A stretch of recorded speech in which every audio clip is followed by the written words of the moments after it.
Bonjour à tous. D'abord, un grand merci à l'IESF de m'avoir invité aujourd'hui. Je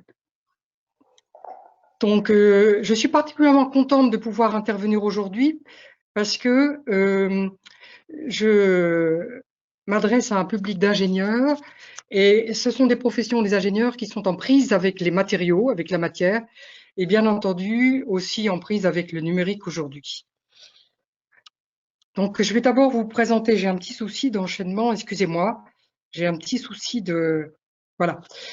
Le plan de mon exposé, donc, mon exposé va s'appuyer d'abord sur une mise en perspective de l'évolution des matériaux et de la transformation numérique. Donc, premier point, quelle est aujourd'hui notre perception de la matière, des matériaux, sachant que nous sommes à la fois dans un environnement réel et dans le numérique. Deuxième point, quel nouveau modèle pour représenter le monde, alors qu'on est aujourd'hui de plus en plus immergé dans le numérique. Et troisième point, l'accélération du tout digital, d'autant plus avec la crise sanitaire. Donc, l'évolution des matériaux aujourd'hui, on est au XXe siècle et maintenant au début du XXIe siècle, on a évolué de matériaux traditionnels comme le verre, la céramique, on a évolué à des polymères, des métaux, des alliages, des hybrides vers le milieu du XXe siècle.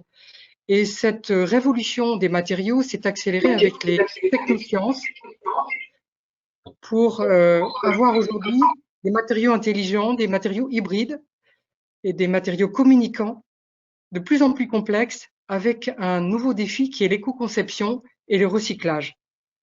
Donc, ce qui est intéressant, c'est de voir qu'il n'y a pas de révolution technique sans révolution des matériaux. Donc, il est important de voir cette évolution avant d'aborder celle du numérique. Donc, la transformation numérique on a commencé à parler du mot informatique dans les années 60. Au départ, cette informatique, c'était des mainframes, c'est-à-dire de gros ordinateurs en entreprise, et petit à petit, le grand public a pu s'approprier ces outils. On a eu les réseaux qui sont devenus mondiaux avec l'Internet, le cyberespace, et aujourd'hui, on est véritablement, grâce à l'hyperconvergence de tous ces moyens, dans une ambiance de transparence intuitive par rapport au numérique, et donc la nécessité de co-construire le réel dans lequel nous sommes avec les outils numériques que nous utilisons au quotidien.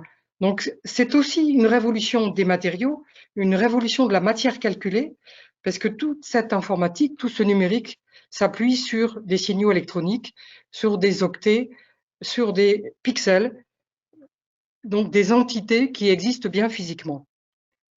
Donc, première partie, quelle est aujourd'hui notre perception de la matière? Lorsque l'on est dans un espace donné, dans un lieu, les formes qui sont autour de nous ont un côté rassurant. Toucher la réalité du bout du doigt, c'est avoir le sentiment d'exister. C'est avoir aussi le sentiment du temps qui passe. Et ça, c'est intéressant à voir. Dans un lieu concret, dans le réel, on a cette perception, mais de plus en plus avec le numérique, on a l'impression d'être dans multilieux, dans un multitemps, et donc on est un petit peu, on perd un petit peu le contrôle de tout ça. Donc les matériaux dont on vient de voir très rapidement l'évolution, parce que cette révolution des matériaux continue aujourd'hui. Aujourd'hui, on ne va pas simplement les décrire par leur forme, mais par leur fonction et par leur performance. Et pour arriver à ces performances, c'est aujourd'hui le calcul numérique qui permet de construire une structure en fonction des propriétés que l'on veut aux matériaux.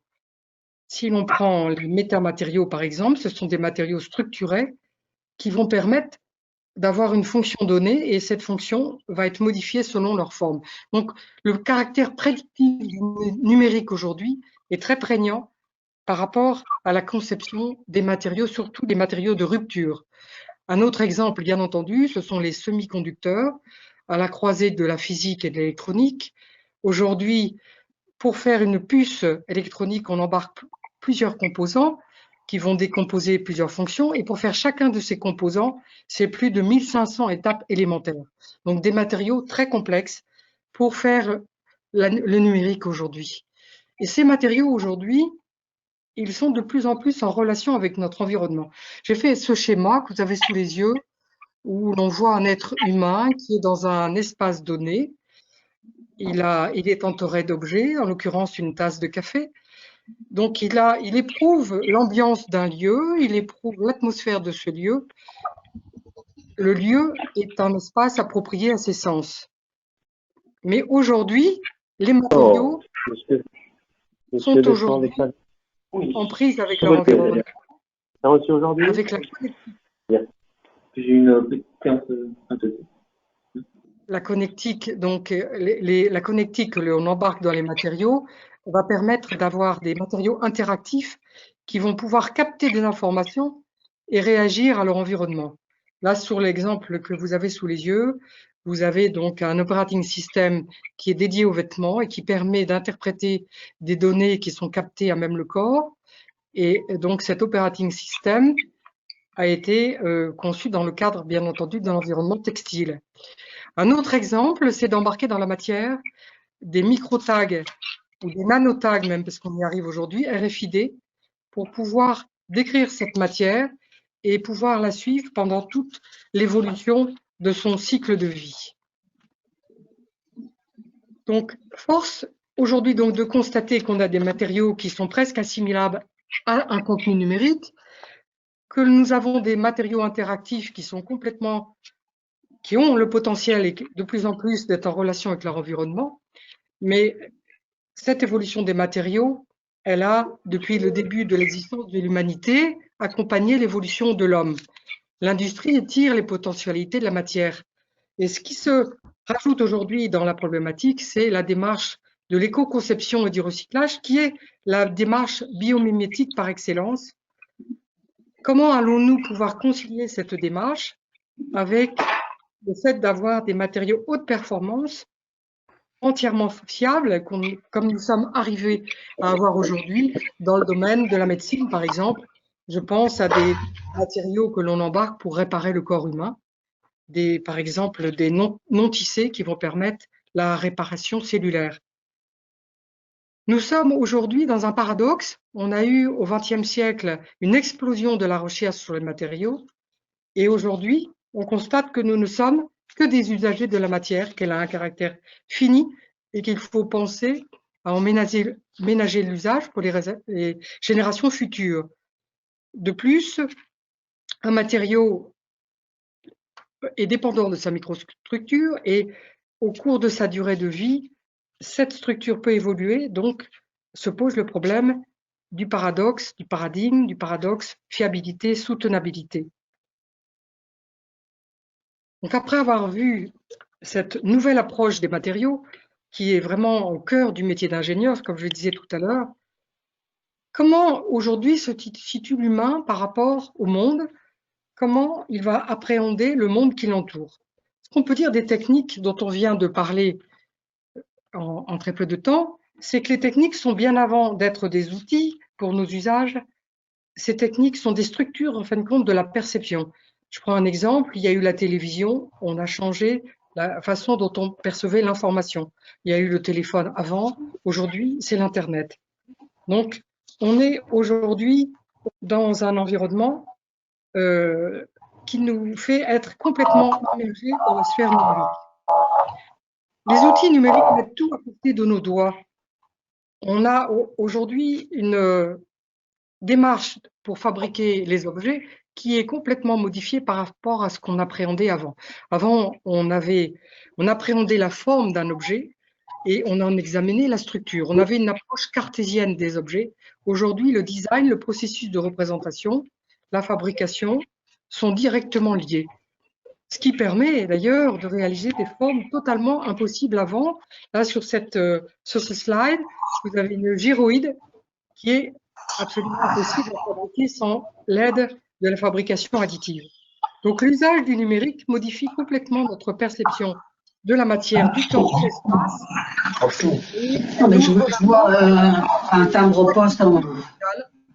C'est-à-dire qu'au mieux d'avoir une représentation cartésienne de l'espace, on est tenté de dépasser la bipolarité de la représentation de l'espace, c'est-à-dire le haut, le bas, l'intérieur, l'extérieur, et on est tenté de se mouvoir dans un espace qui serait complètement redimensionné avec le numérique.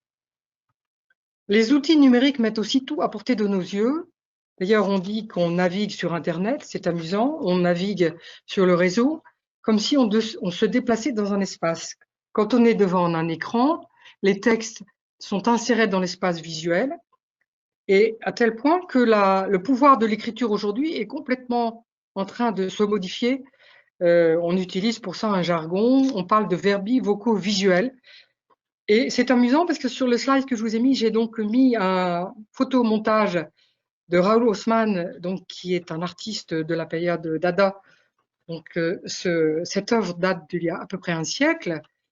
Et à cette époque-là, le dadaïsme cherchait à essayer de sortir de la rigidité, si on peut dire, des repères de représentation artistique et d'hybrider la représentation visuelle. Et je trouve qu'on est aujourd'hui avec le numérique complètement dans cette dimension-là. Les outils numériques transforment notre relation au monde. Ce qu'on peut dire, c'est que chaque génération apprend à percevoir le monde qui l'entoure dans sa bulle phénoménologique. Comme je le disais tout à l'heure, il y a eu la génération de l'imprimerie, il y a eu la génération de l'industrie, il y a eu la génération de la télévision. Aujourd'hui, on a les digital natives pour lesquels, donc, qui sont nés avec les outils digitaux, et donc pour lesquels la notion de cyberespace, c'est-à-dire l'interconnexion de tous les réseaux d'information, la notion de coprésence digitale, qui nous donne l'impression d'être en relation avec tous nos proches, comme si on était relié à eux avec un cordon. Eh bien, ils ont été habitués dès le départ à ces notions-là. Elles leur sont naturelles. En fin de compte, c'est leur façon de percevoir le monde. Donc, aujourd'hui, le monde réel et le monde en ligne se co-construisent en permanence. Il nous faut à tout prix interroger différemment le monde, justement, avec cette notion de coprésence digitale, avec la géolocalisation, avec une quantité d'autres notions qui nous sont amenées avec le numérique et qui enrichissent notre espace réel. Avec la géolocalisation, par exemple, on a l'impression que l'espace dans lequel nous sommes, les lieux sont augmentés. On a une quantité d'informations qui nous sont fournies en fonction du lieu dans lequel nous sommes. Donc, ces nouveaux modèles pour représenter ce monde hybride, eh bien, il faut à tout prix abandonner l'idée que nous avons d'un côté le monde réel et d'un côté le virtuel. On n'a pas un écran qui est comme un miroir d'Alice au Pays des Merveilles. On est vraiment dans un monde hybride, et d'où la nécessité de réévaluer notre espace de perception, émotion, tout ce qui est matière, corps, objet virtuel, tout ça fait partie du même monde. Et aujourd'hui, il nous faut appréhender l'espace comme un champ de relations dynamiques, c'est-à-dire essayer de combiner une approche structurelle de la matière, des matériaux, avec une approche sensible. Ces nouveaux modèles pour représenter le monde, eh bien, comme je le disais à l'instant, il faut donc inventer de nouveaux concepts et donc pour les inventer, essayer d'examiner les caractéristiques du phénomène numérique qui font qu'aujourd'hui, notre ère techno-perceptive est complètement modifiée. Si je prends l'exemple, par exemple, de l'interactivité, qui est une des caractéristiques du numérique, c'est une caractéristique qui favorise l'échange. On peut parler en même titre de la réticularité, c'est-à-dire la propension à tout mettre en réseau du numérique. Donc, il serait intéressant aujourd'hui de se reposer les questions de l'appropriation des matériaux, du corps, à partir de ces phénomènes.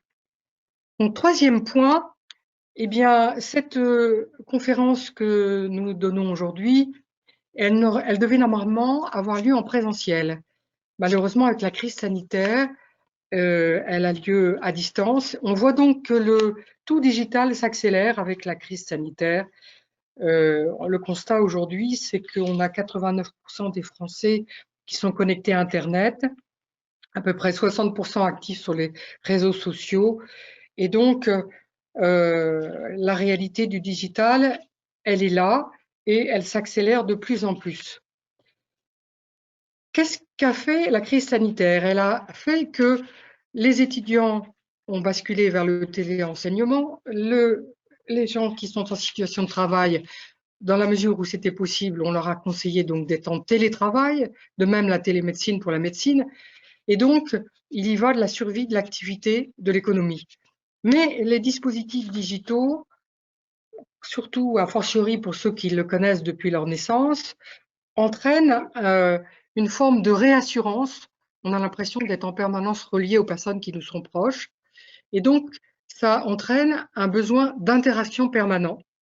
Et on peut se poser la question, est-ce que le confinement aurait été supportable sans le numérique?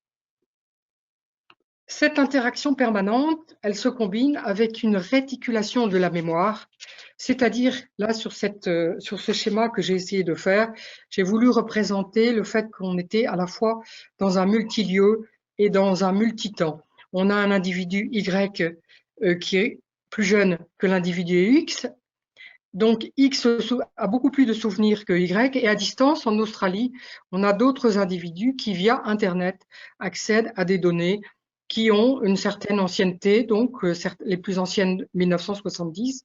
Donc on voit que bien que les individus soient nés à des époques distantes, ils ont aujourd'hui la possibilité, avec le numérique, d'accéder à toutes les données qui sont interconnectées sur le cyberespace. Et bien qu'ils soient aussi dans des lieux différents, il n'y a pas de frontières pour pouvoir interagir par rapport à ces données qui, de plus en plus, peuvent être décontextualisées de leur origine. Donc, qu'est-ce qui se passe de ce fait-là? On a une dynamique de la connaissance qui est constamment en devenir, qui est entrelacée.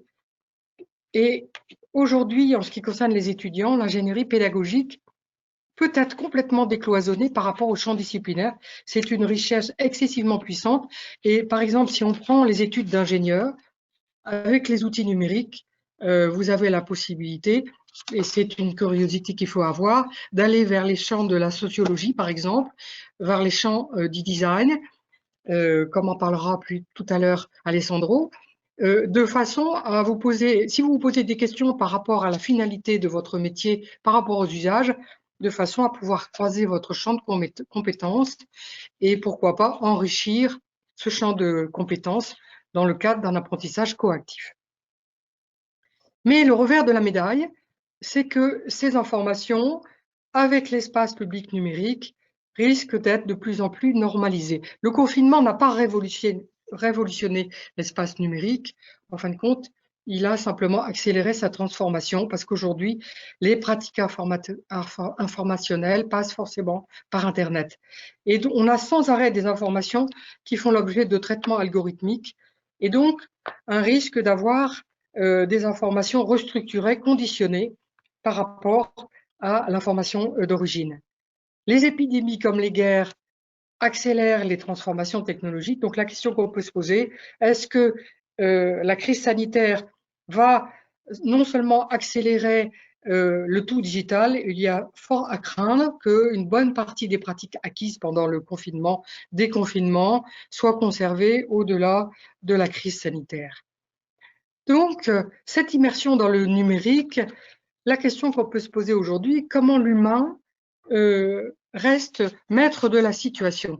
Est-ce qu'on ne peut pas se dire que ces équipements numériques, est-ce qu'aujourd'hui, elles ne déterminent pas nos propres relations? Est-ce qu'en fin de compte, par rapport à la fréquentation des réseaux sociaux, par rapport à nos modes d'achat, par rapport à notre géolocalisation, est-ce qu'on ne nous pousse pas vers des relations qui ne sont peut-être pas celles qu'on aurait voulu, qui sont un petit peu en arrière-plan, mais qui font qu'on a des dispositifs structurés par un système dont nous sommes peut-être parfois exclus. Disons que la question qu'on peut se poser, c'est est-ce que la décision, nos propres décisions aujourd'hui, est-ce que c'est encore une réalité? Est-ce que c'est une illusion? Et le pendant de tout ça, faut-il laisser les idées devenir des affinités formatées, calculées à notre insu? Le tout numérique est-ce que notre humanité, en fin de compte, ne serait pas en handicap? Lorsqu'on a des débats sur Internet, est-ce que les sensations, les émotions, les passions, est-ce qu'on arrive à les faire sentir sur Internet? On peut se dire que, par exemple, l'intelligence artificielle fait fi d'une partie de tout ça et elle nous force encore plus à aller vers le tout numérique. En fin de compte, la réalité, c'est que la pensée, la réflexion, elle est tributaire du temps, d'un temps continu par rapport à notre vie humaine. Et donc, penser prend du temps, demande un effort. Et donc, je pense qu'on ne pourra pas faire fi de notre humanité si on veut garder la main sur tous ces outils qui ont un pouvoir merveilleux, mais qui ont aussi une capacité à reléguer parfois une capacité d'humanité que nous avons depuis les origines et qui est à conserver à tout prix. On parle aujourd'hui de plus en plus de durabilité de la nature, mais pour moi, au cœur de tout ça, l'important, c'est la durabilité de l'humanité en tant que telle. Voilà, je vous remercie pour